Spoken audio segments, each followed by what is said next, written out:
பொங்கல் விழான்னா அது தமிழர் விழா. தமிழர் விழா வேற, பொங்கல் விழா வேற இல்லை.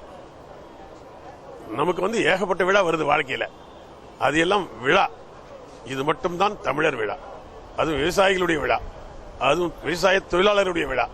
உலகத்திலேயே விவசாயிகளுக்குன்னு ஒரு விழா நடத்துறது, அது பிரபலமா நடத்துறது இந்தியா தான்.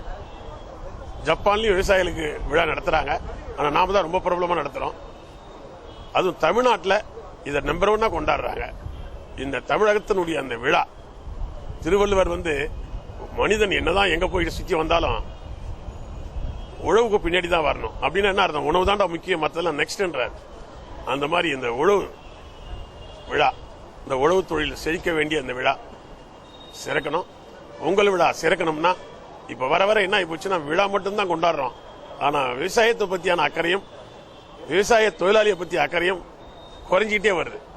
விளைநிலங்கள்லாம் பிளாட்டா போயிட்டு இருக்குது. அதனால இந்த பொங்கல் நாள்ல நான் கேட்டுக்கிறது என்னன்னா, பிளாட் போடுங்க, ஆனா நெல் பயிர் உற்பத்தி பண்ற, தானியங்களை உற்பத்தி பண்ற, விவசாயத்துக்கு பயன்படக்கூடிய நிலங்களை பிளாட் போறதை நிறுத்தினாவே அதுவே நமக்கு ஒரு நல்ல பொங்கலா இருக்கும். வணக்கம்.